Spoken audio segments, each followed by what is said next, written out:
Welcome to another one of these fun things we do every week, breaking down the Sun Belt Conference. I'm Andrew Zimmel. Scott, how you doing? I'm doing great, Andrew. Looking forward to another good one. This is going to be a great one because not only did my Bobcats get run off the field, but your team struggled too.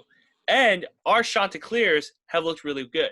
So this is we have a lot to get into on this one. Where do you want to start today? Because we could start with arguably the biggest game because our boy Zach Thomas showed up, or we could kind of just jump around. How are you feeling today? What do you want to do, Scott?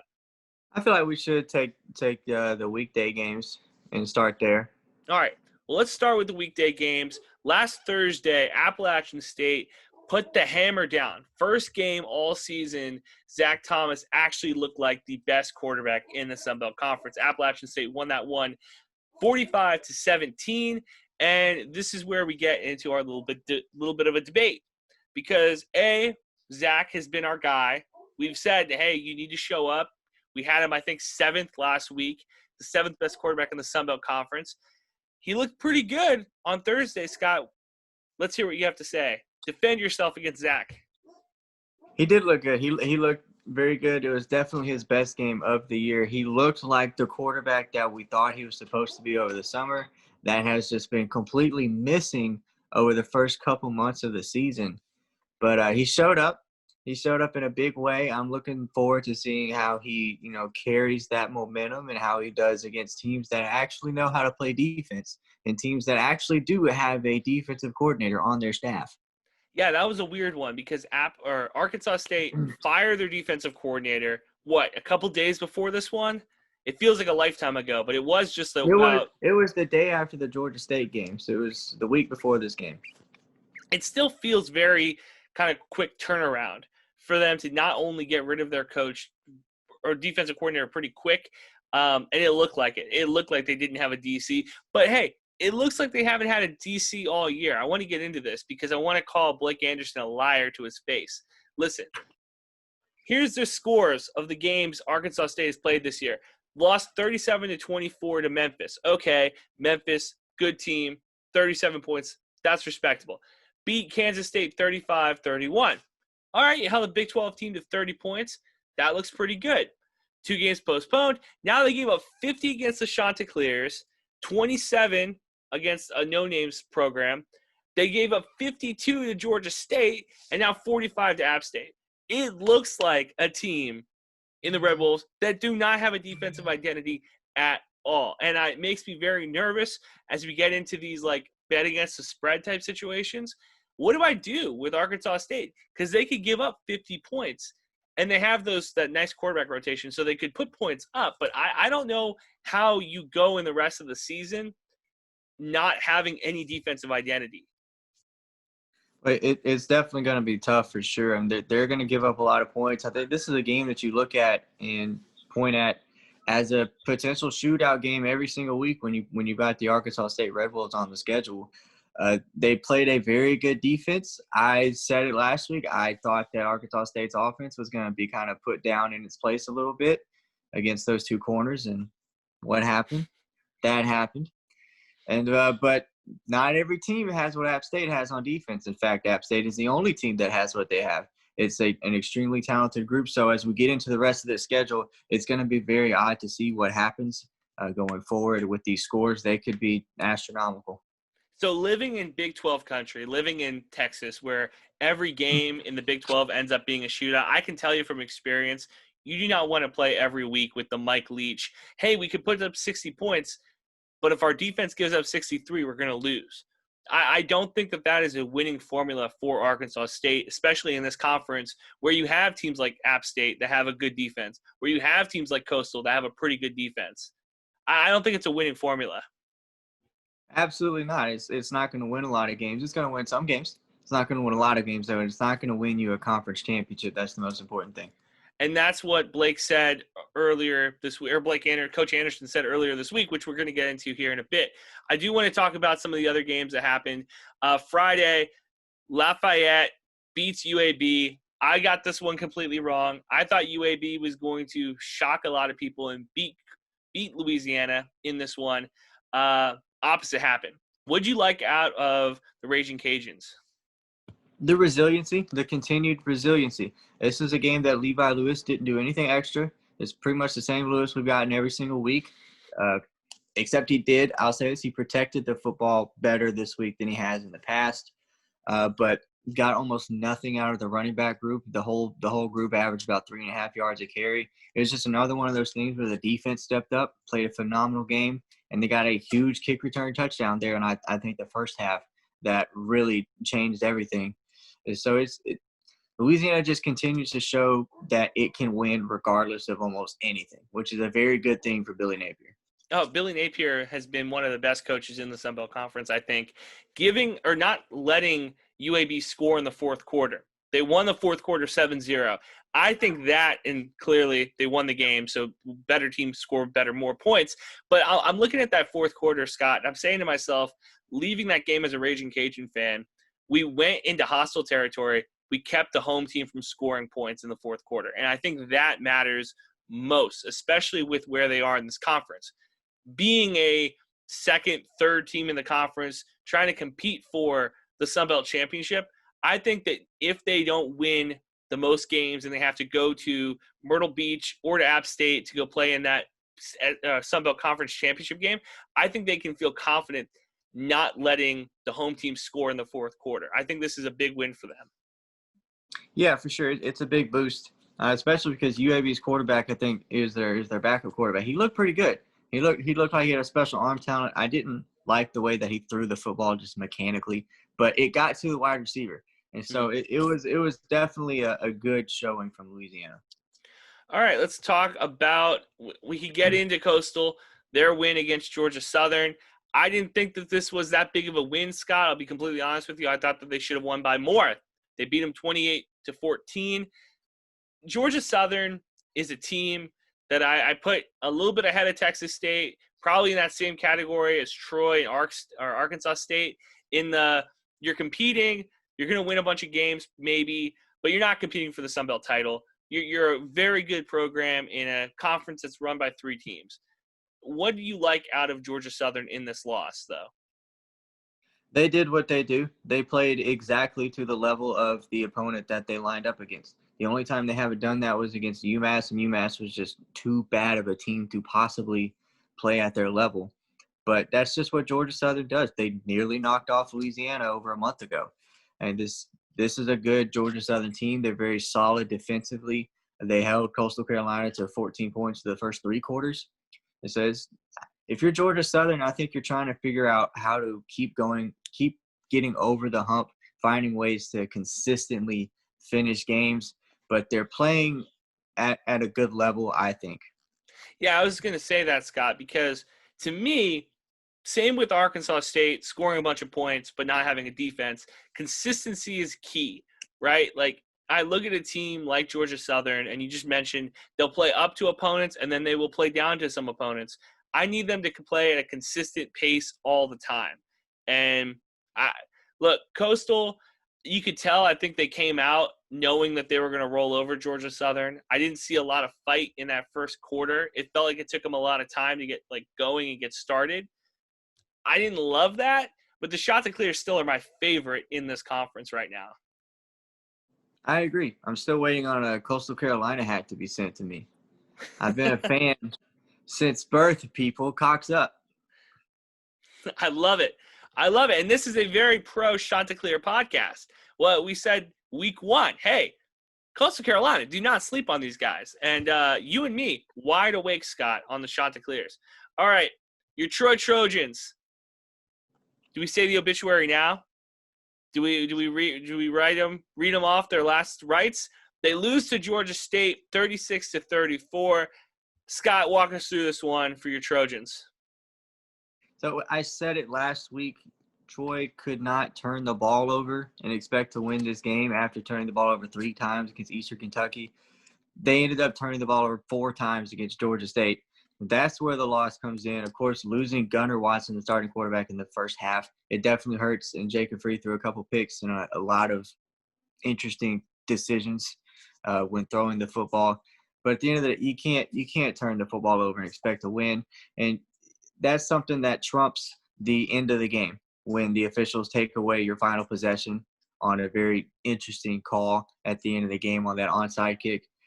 But you can't turn the ball over and expect to win. I thought defensively for 3 quarters, Troy played very well. 20 of Georgia State's 36 points came in the third quarter. It just kind of fell apart then, but only gave up 3 points in the fourth quarter. I mean, if you're talking about that earlier with somebody else, I think Louisiana, that fourth quarter defense for Troy, that's very big. I think that's a building block that you're in film and you're in the locker room, you're in the team meetings, and you're talking about how well you played in the fourth quarter on defense. So that's big for Troy, especially after giving up a long touchdown drive at the end of the Eastern Kentucky game. And you come around and you play a very high profile, highly potent Georgia State offense, and they only get a field goal in the fourth quarter. That's the positive. The negatives, you've got to find a way to limit the turnovers on offense, because you're not going to win very many games like that, especially with this week with Arkansas State coming up. Arkansas State will take advantage of those games, of those turnovers. Well, I wanted to mention, we talk about third quarter teams, right? We talk about like the great Golden State Warriors teams who would come out of halftime and put 100 points on you in the third quarter like that. That is what Georgia State did to Troy, putting up 20 points in that third quarter. At what point in this one, Scott, were you like, I think this has gotten away from us? The third quarter, probably. Yeah. It was such a huge swing because in that second quarter, the defense takes away gets 2 takeaways and takes them back for a touchdown on back-to-back drives, and it just feels like Troy has all the momentum, and then Georgia State comes out and just steals every bit of it. And then you're playing from behind at that point in the fourth quarter. And of course, the Trojans, they come back, but you don't want to have to come back. You have to play sound defense throughout the entire game. Well, Troy is still third right now in that Eastern Division, and a lot of stuff can happen from here until the end of the season. So we're going to have to keep up with Troy. All right. Let's get into I'm holding off the BYU-Texas State game. I want to do that one as the transition into this week. South Alabama beats ULM. There's not a lot to say except ULM scored 8 points in the fourth quarter, which anytime a team puts up that crooked number, my eyebrows raise a little bit. 8 points is a very weird score for a quarter. ULM is awful, Scott. I feel bad for him as a team that has gone defeated before, a team that has had one win against an FCS opponent before. It sucks to have to root for a team like this. The only silver lining, I think, for ULM fans is that it's COVID season. So if you're not watching these games, nobody's really going to blame you. Like, the world is falling apart at the seams. I don't want to watch my awful football team. Like, I think you're going to get a pass. Yeah, probably. I think for ULM fans, the ULM coach, I'm not so sure he'll survive. I don't know. It's hard for me to fire a coach in the middle of a pandemic. Yeah, for sure. Blake Anderson did it, though. So if Blake Anderson could do it, Louisiana Monroe could do it too. And the Matt Viator buyout is actually really, really small. It's tiny. It's something that ULM could afford, I think. Even them, even a program that has absolutely no money whatsoever, they could probably find a way to pay off Matt Viator and find somebody else. Well, okay, Scott, you'll know better than I. What is wrong with ULM? Is it coaching? Because for the longest time I've said it's not usually the coaching. It's usually the talent, and the coaches just are horrible recruiters. What is the problem with ULM right now? There's a lot going on. The problem is not, a microcosm. It's not 2020. It's not an injury. It's the program for a long, long, long, long time has not been even remotely invested in its football team. And there's no money in it. Nobody goes to these games. There's no effort involved whatsoever in creating a decent football program. And that's the very start of it. Now, this year in the summertime, they had a sneaky amount of talent. They were actually one of the most talented teams in this league. And then as we got closer and closer to game one, players dropping off like flies. I mean, defensive players just disappearing off the radar because for one reason or player opt-outs, transfers, or injuries. For one reason or another, they're just not on the team anymore. And that really hurt. And then, of course, if we want to get down to the nitty-gritty, the offensive line has been absolute garbage this year. And Josh Johnson, who is the number one running back in the league from the Sunbelt pages, has had absolutely no running room. They've also got the number one tight end in the league still, and he's not making a difference whatsoever. So it's just right now there's no defense whatsoever. you're not getting consistent play from your quarterback, and you're forcing him to throw 40 to 50 times a game as well. So it's just a lot going on in Monroe.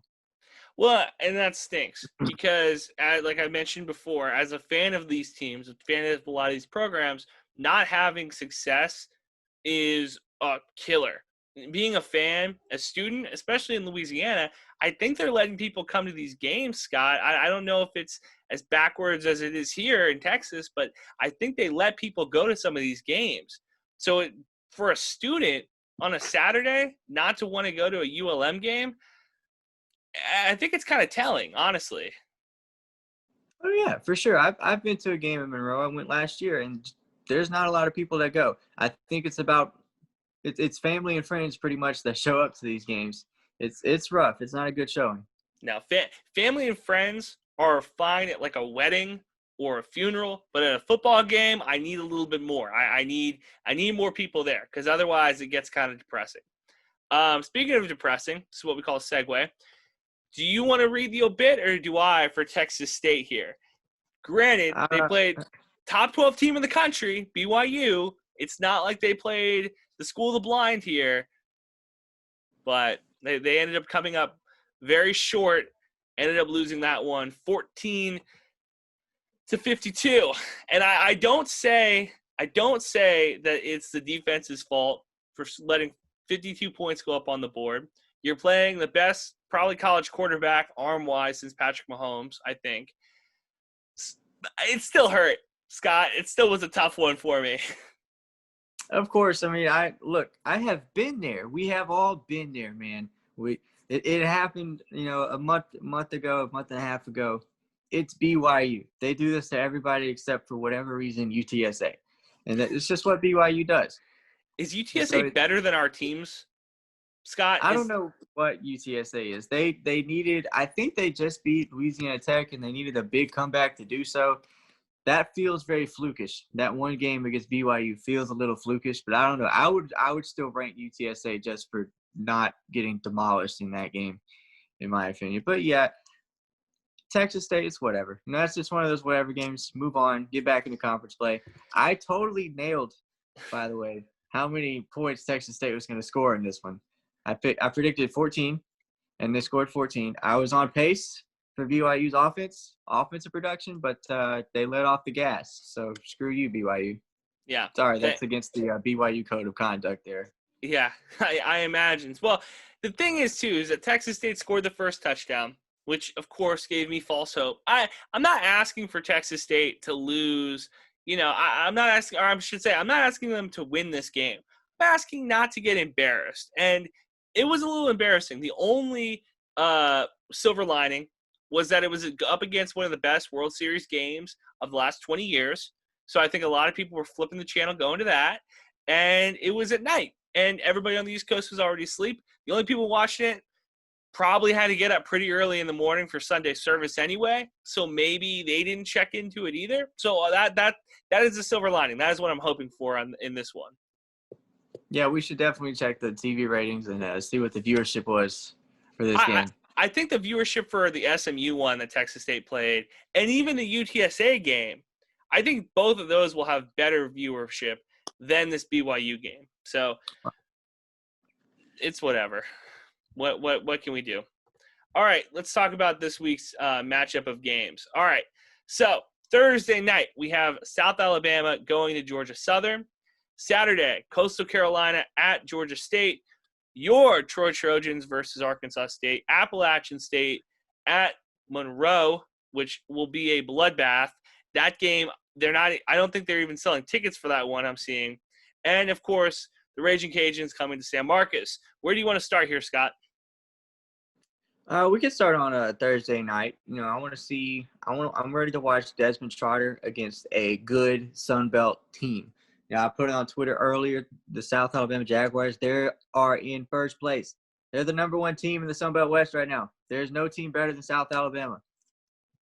Who would have thought that? Standings. Would have you thought that at the beginning of the season that they would hold the lead at any point? No, but, knowing what the schedule is now, of course, it's definitely feasible. because they've only played against ULM and Texas State, the other two members of the bottom three in this league. So it's definitely, it could have happened, and it did. Yeah, that's tough. Speaking of the bottom three, so the bottom three teams right now is Georgia Southern, Georgia State. Both those teams are 1 and 2 in conference play. Texas State is 1 and 2 as well, and Monroe is 0 and 3. So there are 3 1 and 2 teams. Texas State just happens to be one of them. And you said they're playing one of the better teams in the Sun Belt. They're facing off against Georgia Southern, who, as I mentioned, is 1 and 2. Do you think Georgia Southern wins this one? Like, because I feel a home game. South Alabama hasn't looked great by any means. I think that Southern could win this one, Scott. I think they could too. I think they've got to be sound on defense, and that's what they've been all year long. Desmond Trotter is a great quarterback. He should have been, QB1 this whole season for South Alabama. I never really saw why Chance Lovertich keeps getting subbed in. Desmond Trotter and those receivers are very, very good. If Georgia Southern can stop the run, which I believe they can do very easily with the front seven they have, they'll be able to key in on the pass game and kind of hold South Alabama to limited offensive production, especially with the offense, of course, the triple option that Georgia Southern has. I think this will be another low-scoring game. I think kind of like what we saw with Coastal Carolina and Georgia Southern. I think the Eagles will come out on top and give South Alabama its first loss in the Sun Belt. Well, we're going to get into this one a little bit more in a second because you brought up a really excellent point gambling-wise that I want to get into here in a bit. All right, Coastal Carolina at Georgia State. This is one, and then we're going to talk Troy, Arkansas State here because these are the 3 teams, the Thursday night game and then these 2 early games on Saturday would be my 3-team parlay. Georgia State opens up as a 1-point favorite in some books, 3.5 in others, against Coastal Carolina, who you and I both agree is the best team in the Sun Belt Conference. I think that it is absurd. Bookies don't know what they're doing when it comes to the Sun Belt Conference. It shows every single year. They'll make a bad money line or they'll set a bad spread. Happens every year. This one I feel is especially gross because Coastal, I think, is going to go in there and roll over them. They're 5-0. I think they are going to become 6-0 on Sunday morning because this is going to be a blowout in my opinion. I agree that the spread is definitely odd. It's already shifted 4 points in Coastal Carolina's favor today. But, yeah, I think that Coastal Carolina is a team that will put together the full 4 quarters of defense that Troy could not do. And that means limiting Georgia State to really 20 or fewer points. And Coastal is going to get its points against Georgia State, absolutely, especially if Grayson McCall comes back and makes the start. But ranked Sun Belt teams are 0-1 on Halloween. Wow.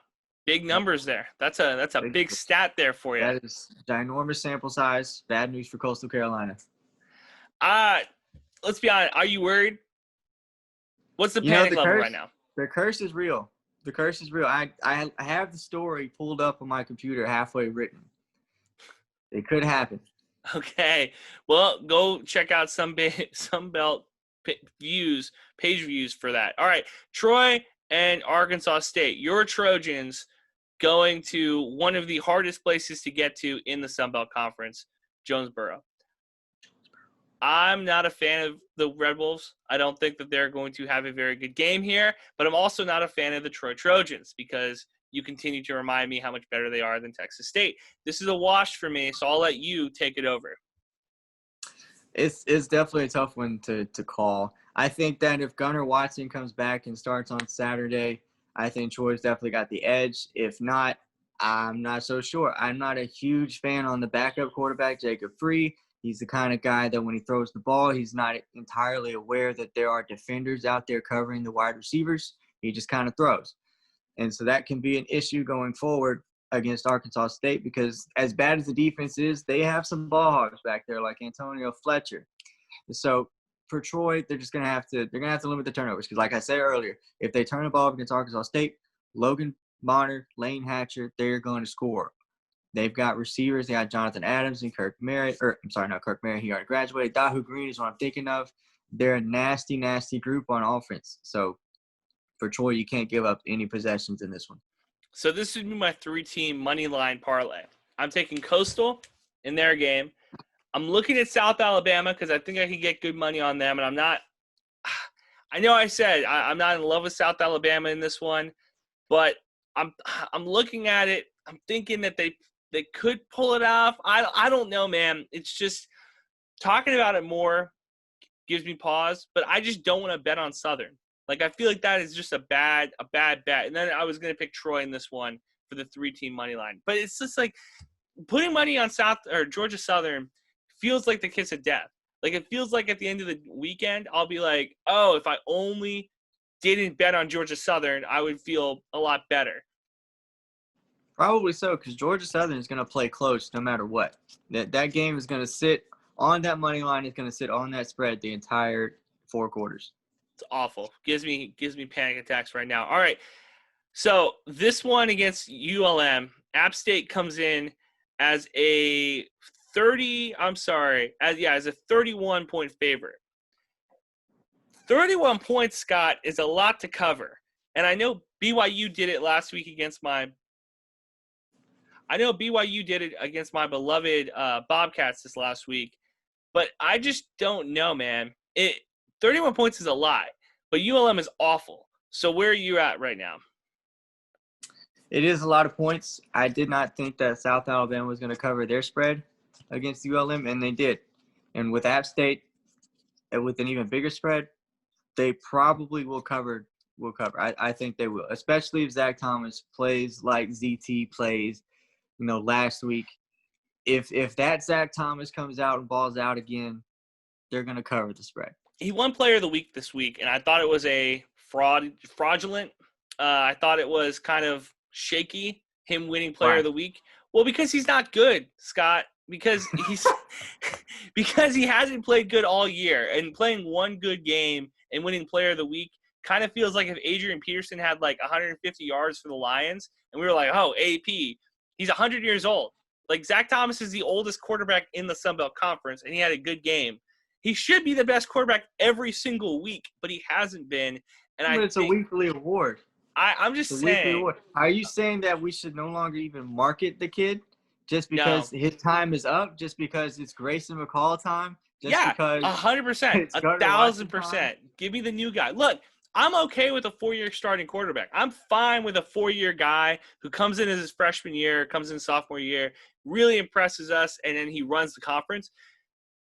He hasn't done that, though. Like, he really – in my opinion, he really hasn't.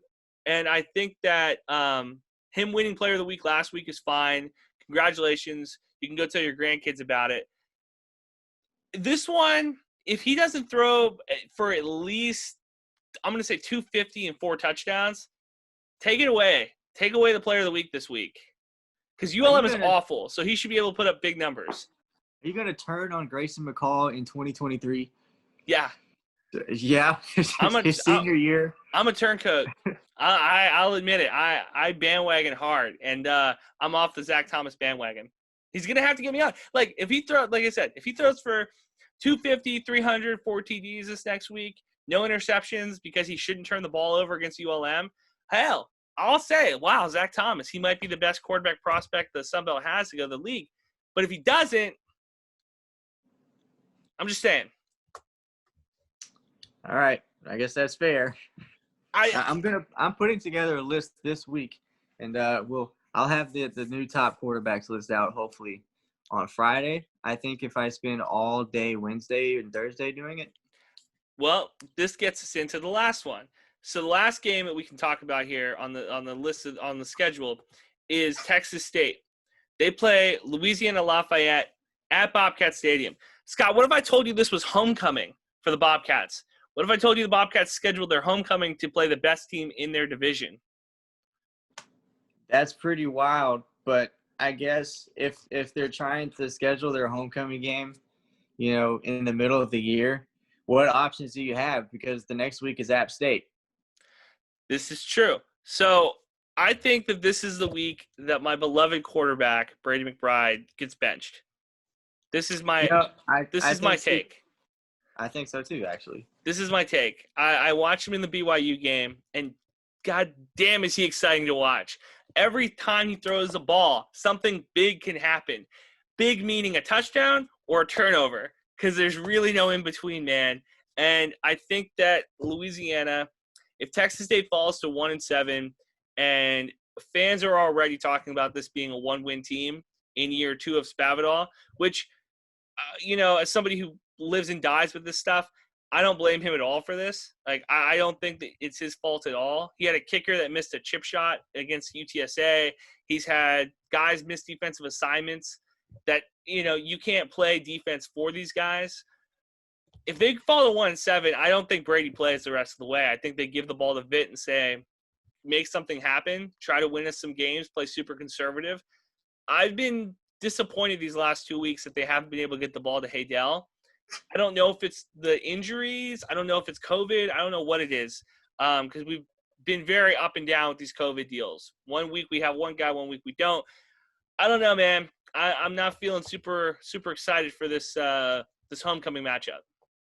Well, if you're looking for a quarterback who's going to throw a touchdown or an interception on every throw, and Gunnar Watson doesn't start on Saturday, boy, do I have the guy for you.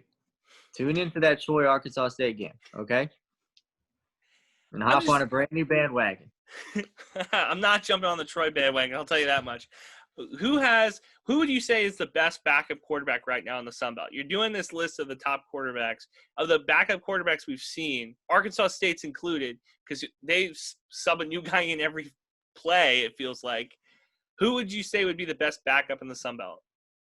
It's tough to say, because who do you even call the backup at Arkansas State? The guy that doesn't start. Honestly, I don't even know which ones have taken the first snap. I think it's been Logan Bonner who's taken the first snap, but I want to say Bonner's a starter. I think Bonner's a starter, and we'll have Arkansas State's somebody from Arkansas State will correct us on this, but I think it's him.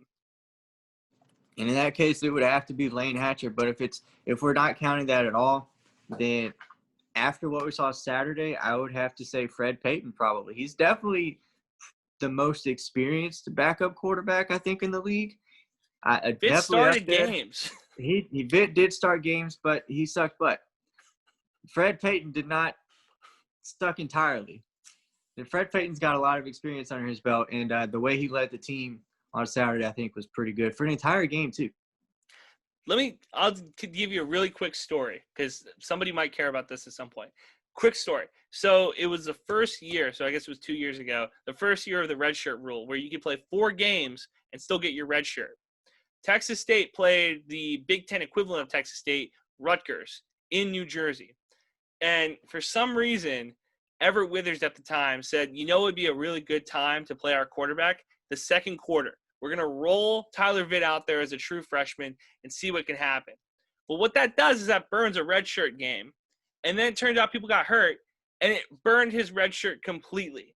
And if he didn't play in the Rutgers game, there was a chance that he could have, had that redshirt, been a redshirt sophomore the next year. Awful. That's the type of stuff that can get you fired, or should get you fired when you're a head coach. Those are fireable offenses, in my opinion. Not knowing the redshirt rule and how to use it. Yeah, I can agree with that. I'm sorry that your Texas State life is just so bad. And then Vitt got sacked in the end zone for a safety against UTSA, that same season. Awful. I remember that. I watched that game. Yeah, I saw that play. That was on the stadium app, I think. That was weird. That was a weird time. All right. Game of the week, I think, is Coastal Carolina, Georgia State. Or would you say it's Troy, Arkansas State? I would have to say Georgia State and Coastal Carolina for sure. I think that's just a more higher profile game. Coastal Carolina is definitely kind of a college football darling this year. I just saw a YouTube video up. Somebody made a video called The Rise of the Chanticleers. I didn't watch it, but Why didn't we make that? We could have made that. I don't know. It's got 100,000 views, so it's a big time right now for Coastal Carolina. When do we flip on Coastal Carolina, Scott? When do we jump on the anti-Coastal Carolina bandwagon? I don't flip on Coastal Carolina. As a Shots fan since birth, I could not imagine ever switching up there.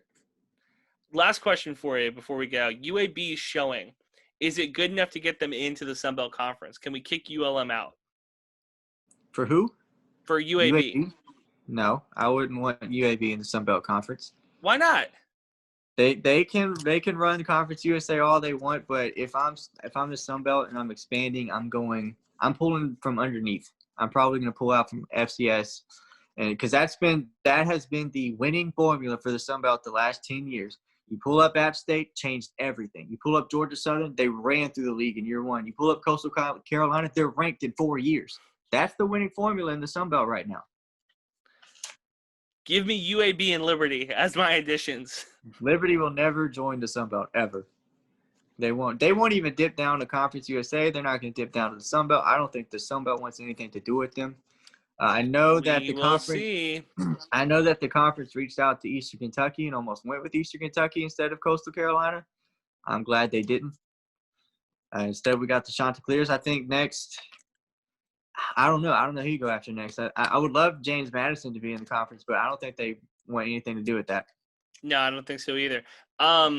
Look, I'm not saying I love Coastal, love them as much as anybody else, love them as much as the next guy. But I tell you what, I do like to be the person who jumps off the bandwagon and laughs at the people on the bandwagon. It's there. It's there for me. There is ample opportunity for that to happen. When is their first loss then? When does Coastal Carolina lose this season? All right, let's go through the schedule, ladies and gentlemen. I'm trying to look. They have App State.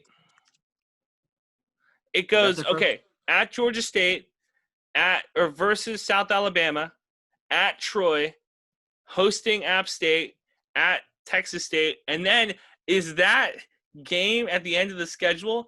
Yes, ladies and gentlemen, Coastal Carolina ends their season against Liberty. So there's a good chance there's a couple games on there that they could fall. That's a horrible game to end your season with. That's a game where I act like I fake positives so that I don't play Liberty to end the season. Because if I'm Coastal Carolina, I got a cupcake in South Alabama. That should be a win for them. Troy, I don't care what you say. They should roll through Troy. App State is the conference game of the year. That is the two best teams in the East. And then Texas State should be a cupcake. So to end your season against Liberty before you play the Sun Belt Conference Championship seems like an awful idea. That seems like actually a terrible idea. I really hate that this is happening because there's just so many things that could go wrong. What if Grayson McCall gets hurt in a non-conference game the week before the Sun Belt Championship game? That would just be the biggest nightmare scenario. If you're Coastal Carolina and you went 8-0 or whatever in Sun Belt play and Liberty comes around, do you bench Grayson McCall? Do you bench not play? David Hiley? Do you bench Teron Jackson? Do you sit all these guys like you're an NFL team on week 17? Scott, we live in a world with COVID. I don't have to play anybody. I could just say everybody's sick. So you're saying they could just cancel the game. They could run out a bunch of false positives and say, we can't play this game. We're going to stay undefeated. We're going to go to the Sun Belt Championship game, and then we're going to go win the college football playoff. Yeah, why not? Speaking of, nobody's talking about Cincinnati. They're 3 spots away in the AP poll, which doesn't matter, from being a top 4 team, which is so wild to me. They won't get in. Nobody's talking about it. They won't get in because we know we've seen this movie too many times. We have, but it's just so different. Like the G5 has never had a team this close this early in the season. I lost all hope with UCF. Shout out to Alex Funderburg. I lost all hope when UCF in 2017 had done what they did, where they just continued to win games that they shouldn't win and just be a powerhouse, and they didn't even get looked at when they were like, nah, we're good. Same thing with Baylor and TCU. The year that they didn't have a Big 12 championship game, both those teams looked amazing. They looked like top 4 teams. Both of them got overlooked. And then let's take it back to the computer system. Never forget, Andy Dalton's TCU Horned Frogs went undefeated for like 3 years. And they were like, you know what would be a lot more fun? Oregon and Auburn. TCU was ranked 2nd in the country. And then they were like, we'll move you down to 3rd. Have fun at the Rose Bowl. So I lost all hope for G5 teams. I can understand that. In my viewpoint, it almost looks like UCF was kind of the martyr. I think there's a lot of animosity towards UCF from a national standpoint. and that leaked in. You can't possibly say that the college football playoff committee is unbiased. They're not in any way unbiased. They are extremely biased there, and I think that there's some built-in animosity towards UCF and what they were doing. And then you get the Cincinnati team that plays like a Power 5 team, and they win games like a Power 5 team does. And they're just very quietly sneaking up the board. They're a household name. The American Conference, those teams are household names now. I mean, what UCF did those few years where the whole entire conference was coming up and everybody was just bashing it, that's over. I think the nation has kind of accepted the American, as nobody wants to say the American is a power, but we're watching those games like they are. They're all ranked like they are. Okay, that's fair. That's a fair point. When will the Sun Belt get there? You know what? It's in my eyes. It's already Power 7. It's Power 7. Okay. Sun Belt's a power conference. Do we miss anything, It's Scott? written in the article. Do we miss anything? I don't think so. All right, that's going to do it for us over here. Tune in next week when we talk about Coastal Carolina and their horrible scheduling. What are you guys doing over there? Be safe, Scott.